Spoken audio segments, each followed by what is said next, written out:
Ah, c'était de la merde, vraiment. Les solutions que j'offrais avant, c'était vraiment de la merde. Disons comme ça. Je vais expliquer pourquoi, qu'est-ce qui a changé, et pourquoi ça marchait pas. Waouh. Bon, d'ailleurs, si tu me connais pas, ça fait 3 ans maintenant que je développe des solutions pour des agents immobiliers. Et pour t'expliquer mon histoire, pour t'expliquer pourquoi les solutions que je faisais avant, c'était de la merde, il faut revenir 3 ans avant. Ok. Il y a 3 ans, j'avais commencé gratuitement à travailler avec des agents immobiliers, des mandataires, des agences immobilières, des commerciaux, voilà, tout ça. Et je faisais gratuitement, donc j'avais beaucoup de clients. J'avais beaucoup de clients. Et en fait, ce qui est très intéressant, pourquoi je le faisais d'ailleurs, c'est pour m'améliorer en vente. Clairement, c'était parce que moi j'étais très timide, j'étais très pas bien, j'étais pas fort en fait en vente. Et j'avais remarqué que la plupart des millionnaires, ils étaient très forts en vente, ils savaient vendre. Et moi je ne savais pas. J'avais fait de l'e-commerce, j'avais eu de très bons résultats avec l'e-commerce. Quand je dis très bons résultats, j'arrivais à faire des boutiques à 80 000 euros de chiffre d'affaires par mois. Et donc c'est très très bien. Le problème avec ça, c'est qu'il y avait beaucoup de taxes. La TVA, beaucoup de taxes, c'était de la merde au niveau des taxes, j'aimais pas de tout ça. Et les bénéfices, j'étais avec un bénéfice autour de 15% de marge. Donc c'était pas du tout incroyable pour moi. Et en plus de ça, donc il y avait beaucoup de copycat. Donc il y avait beaucoup de personnes qui copiaient la même chose que je faisais. Donc à chaque fois, l'e-commerce, en fait, ce qui est cool, c'est que tu dois brander. Donc tu fais du dropshipping au début, tu brandes la marque. Et ensuite, en fait, tu peux avoir un peu plus de contrôle parce que tu as une marque, tu as un nom qui est fixé avec ton produit il est amélioré, tout ça. Mais à chaque fois, il y a différentes personnes qui prennent ton copywriting, tu dois faire des NDA, tu dois payer des avocats pour aller en justice avec eux parce qu'ils vendent quelque chose que c'est à toi en fait, que toi t'as fait. Et ça, c'était chiant. Et je le faisais en fait. Moi, je dépensais chaque semaine à faire ça. C'était chiant. Par contre, ce qui marchait très très bien pour moi, et j'étais très très fort là-dessus, c'était à vendre des produits. Et je le faisais avec des publicités sur Facebook et Instagram. Et donc, je le faisais assez bien parce que j'avais des résultats. D'accord. Euh, donc, après ça, j'avais compris. L'e-commerce, c'est bien parce que je fais tout le marketing. Par contre, je fais pas beaucoup de ventes. Je vais pas appeler les gens et vendre les produits qui coûtent 50 euros, un truc comme ça. Tu vois, c'est pas comme ça que ça marche. Je sais qu'il y a beaucoup de personnes qui font ça d'ailleurs, mais je faisais pas ça.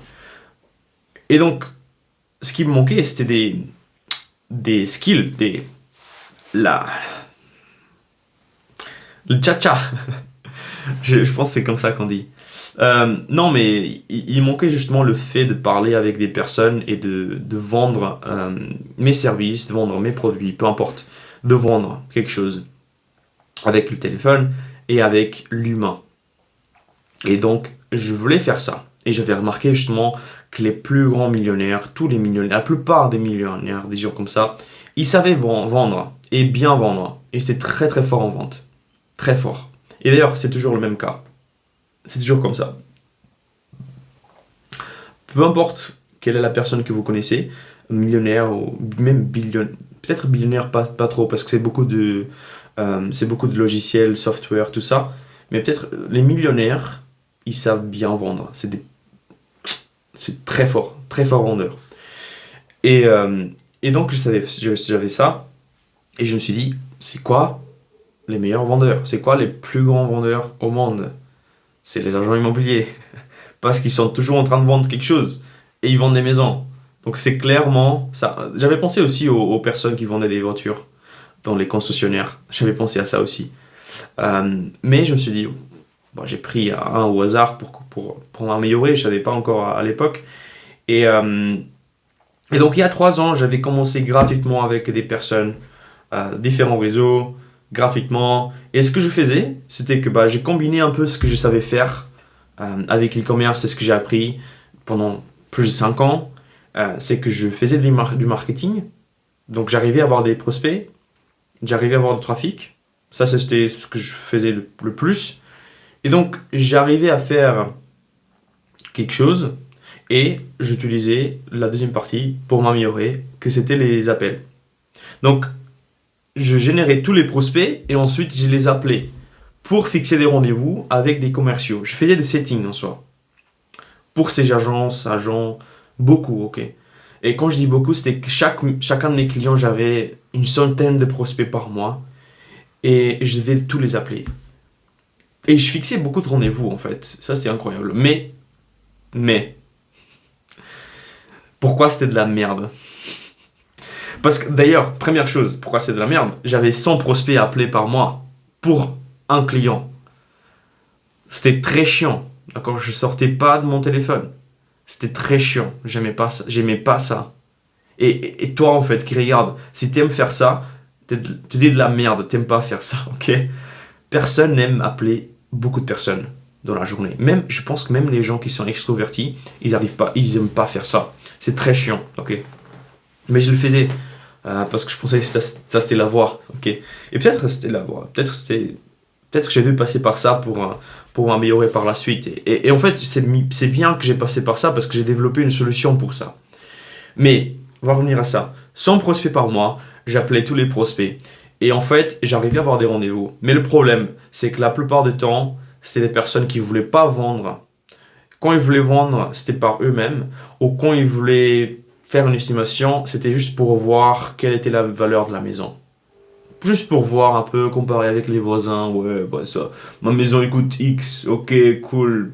Voilà, c'était ça en fait. Et ça, c'est très très chiant pour les commerciaux parce qu'ils avaient un rendez-vous, ils allaient au rendez-vous et ils faisaient des estimations. Et au final, ils disent: ah ouais, c'est cool, ok, bah merci, au revoir, pas de mandat. C'était très chiant. Et, euh, et bah écoute, je l'ai fait pendant longtemps en fait. Je savais pas en fait ce que je faisais, c'était de la merde. Mais en fait, j'ai remarqué que tout le monde faisait ça. J'ai remarqué qu'il y avait différents services qui proposaient des solutions payées, des gens qui payaient en fait pour avoir ça. Et j'étais genre, mais non, c'est pas possible. Donc, c'est trop bizarre en fait. Et à l'époque, je me souviens, et c'est encore le cas en fait, c'est meilleurs agents, ou meilleurs agents, un truc comme ça. À l'époque, je sais pas si c'était meilleurs agents. Maintenant, je sais que c'est meilleurs agents, mais avant, je savais. Je pense qu'il y avait d'autres noms en fait, d'autres services aussi. Mais il y avait des systèmes qui offraient ça et des gens qui payaient énormément d'argent d'ailleurs. Quand je parle d'énormément d'argent, c'est des agences qui payaient plus de 1 000 € par mois pour avoir ces prospects.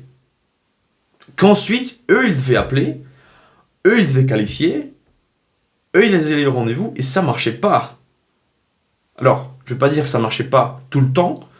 Je pense qu'en 100 prospects, j'avais 4 rendez-vous qui étaient bien et qui avaient le potentiel de rentrer le mandat. Et peut-être un mandat, 2 mandats, tu vois, un truc comme ça. C'était pas incroyable. Mais j'avais ça. Et c'était de la merde. Euh, Ça marchait pas du tout. Euh, Pendant ce moment-là, j'ai commencé à penser à des solutions en fait. J'ai vu plein de choses dans le marché. Je faisais beaucoup dans le marché US aussi et au Canada. Je voyais beaucoup en fait ce que eux ils faisaient parce que pour moi, à mon avis, dans ma tête, à chaque fois, et c'est toujours le cas, les US ils sont toujours en avance sur 5 ans. Tu vois, tout ce qu'on fait aujourd'hui ici, les US ils ont déjà fait il y a 5 ans.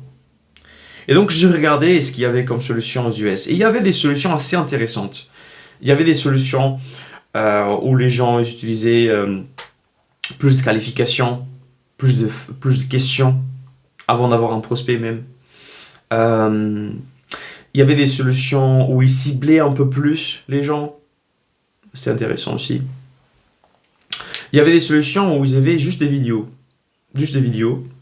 Et ça c'était bizarre, je savais même pas comment ils faisaient. Et en fait, au fur et à mesure, je voyais des solutions, j'ai testé gratuitement en fait. Je n'ai pas fait d'argent pendant longtemps. Et je testais, je faisais des choses. Et donc on avait un peu plus de qualité en fait. On a changé un peu les choses et ça a commencé à avoir des résultats. Et c'est après, en fait, après 1 an et quelques, j'ai vraiment pris du temps pour développer cette solution d'ailleurs, mais après 1 an, euh, j'ai commencé à avoir des très bons résultats. Donc on avait peut-être autour de 20 prospects Donc c'était pas beaucoup par mois, ok, je parle par mois. On n'avait pas beaucoup de prospects. On arrivait à appeler bien les prospects. Un prospect par jour, deux prospects par jour. Tranquille. C'est facile. Donc par semaine, tu vois. Et donc, j'appelais tranquillement. Et en fait, les gens, ils savaient déjà qui j'étais. Ils étaient plus intéressés. Ils avaient un vrai problème que j'arrivais à résoudre. Ça, c'était un point très important. C'était d'avoir... Parce que souvent, les gens, ils étaient juste curieux. Et donc là, ils avaient un problème. Ils avaient un besoin. Et donc ça, c'est cool parce que l'agent, il se sent... Déjà, il sait en fait à quoi l'agent, il sert. Parce que la plupart des personnes, ils pensent, l'agent, il vient, il a la commission, il part. En fait, il a juste à ouvrir la porte, montrer les biens, il part avec la commission. C'est ce que les gens, ils pensent. Mais là, les gens, ils savaient qu'il y avait un problème. Ils avaient un problème et l'agent immobilier, il avait la solution. Et donc ça a commencé à changer un peu les résultats. Et donc j'avais plus de qualité. Quand les gens ils allaient au rendez-vous, c'était plus facile pour eux de convertir les gens. Et je me suis dit, ah ouais, ok, donc là c'est différent en fait de tout ce qu'il y a dans le marché. Parce que personne n'arrivait, et je pense qu'il n'arrive toujours pas, il y a beaucoup de personnes qui n'arrivent toujours pas à garantir la qualité. Et non seulement ça, après des temps, donc là c'est plus récent, mais après quelques temps, peut-être quelques mois, j'ai réussi à comprendre comment on pourrait faire un x10. Dans le genre où on investit 2000, on aura 20 000 derrière. À chaque fois. Ça, c'est une loi mathématique. Donc, j'ai fait si tu ne me connais pas, je suis ingénieur aérospatial, aéronautique et spatial de base, en fait. Ça, c'était ma formation. J'ai fait une école d'ingénieur en France. Et ensuite, je suis parti au Luxembourg, où je suis, en fait, et où j'ai grandi aussi. Et j'ai travaillé avec une entreprise de satellites, donc SIS, qui développait justement des solutions de télécommunication de satellites. Et donc, je travaillais dans les satellites en soi, et j'étais dans les satcoms, si tu connais, si tu connais pas, peu importe. Et pourquoi je dis ça? Parce qu'en fait, je travaille beaucoup avec des systèmes, en fait. Dans ma tête, il y a toujours des systèmes, des processus, tu vois, un business, c'est un système. Et moi, en fait, ce que j'aime bien, c'est qu'il y a un input, il y a une entrée d'information. Et donc, cette entrée-là, comment est-ce qu'on peut prédire avec des maths, avec des statistiques, la sortie?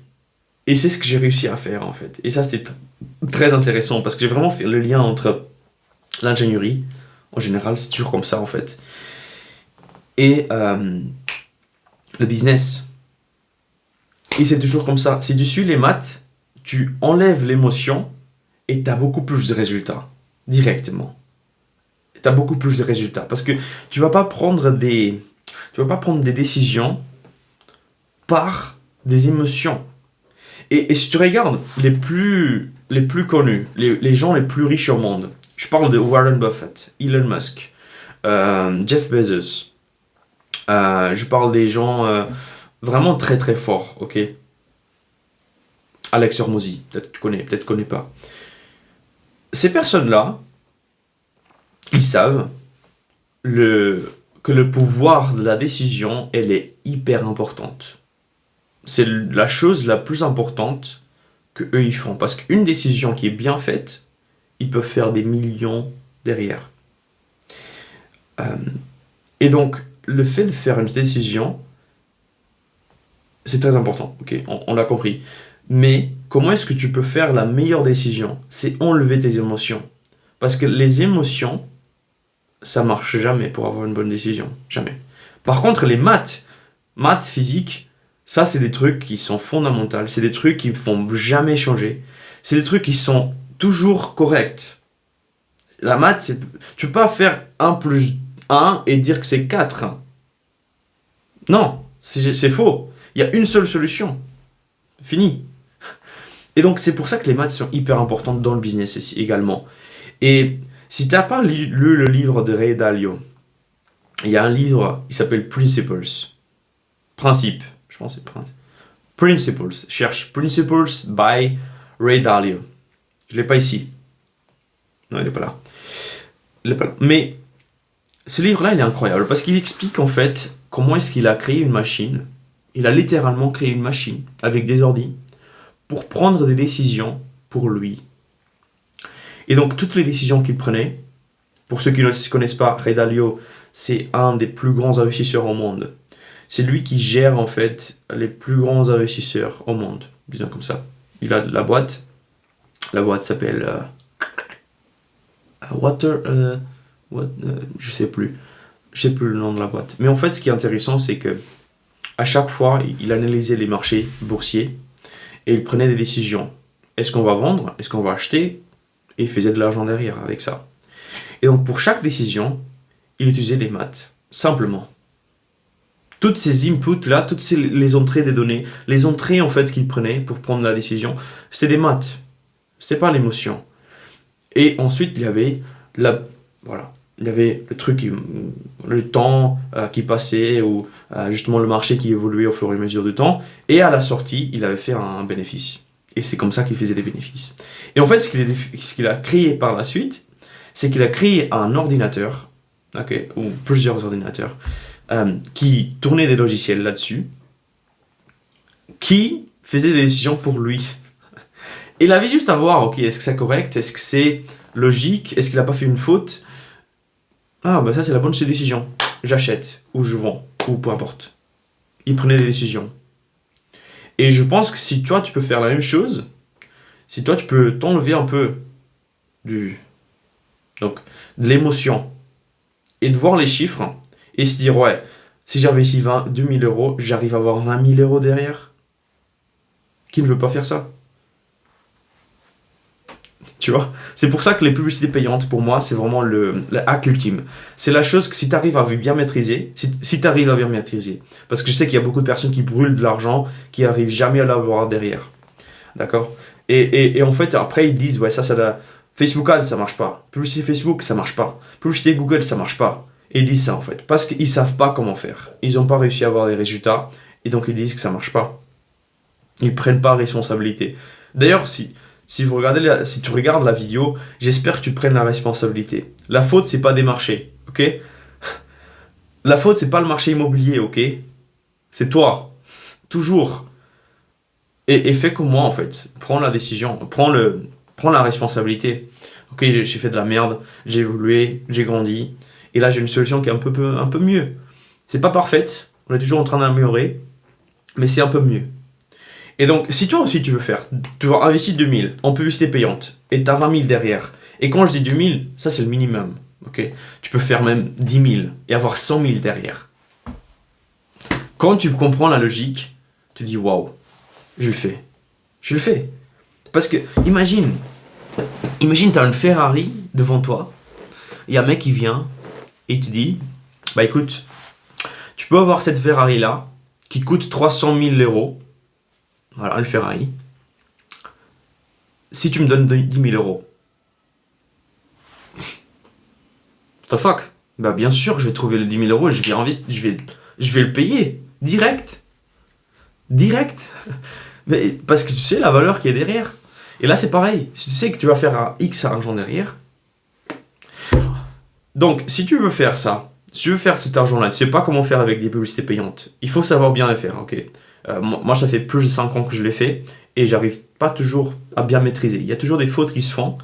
Et donc, si toi, tu n'as jamais fait, tu veux le faire, fixe un appel avec moi. En description, il y aura un lien. Tu fixes un appel avec moi. Je te montre comment le faire, comment ça marche. Je te montre même mes clients. Au pire, tu peux copier-coller ce qu'on fait. Au pire, peu importe. Mais le but, c'est de te donner des conseils aussi. Et si jamais je vois que je peux t'aider vraiment à avoir ce genre de résultat que j'arrive à avoir avec mes clients, je peux te proposer une offre. Ok? L'offre, elle vient avec une garantie. Je veux pas te faire perdre de l'argent, en fait. Parce que ça me sert à rien. Ok? Mon but, c'est que tu fasses de l'argent. Beaucoup plus d'argent que tu investis. Parce que comme ça, tu vas rester avec moi pour longtemps. Et ça, c'est la réalité. Ça, c'est ce que je veux. C'est des personnes qui cherchent et qui viennent vers moi et qui restent avec moi pour toujours. Parce qu'ils savent la valeur qu'il y a derrière. Et ils savent que tout le monde fait inverse. Tout le monde ne fait pas ça. Et donc, si tu veux faire ça, clique en dessous, fixe un appel avec moi, très simple, c'est gratuit, on va échanger ensemble, on va voir ce qui pourrait marcher, ce qui pourrait pas marcher. Et si je vois justement que je peux t'aider, je peux te faire une offre, une garantie qui est juste irrésistible, incroyable. Tu vas jamais l'avoir. Je pense qu'il n'y a pas une seule personne de mes clients qui a dit que j'avais les meilleurs prix et la meilleure offre, la meilleure garantie de tous les services. Je ne veux pas dire, mais c'est une réalité. Donc, va en description, fixe l'appel et on se voit dans la prochaine vidéo. Allez, ciao.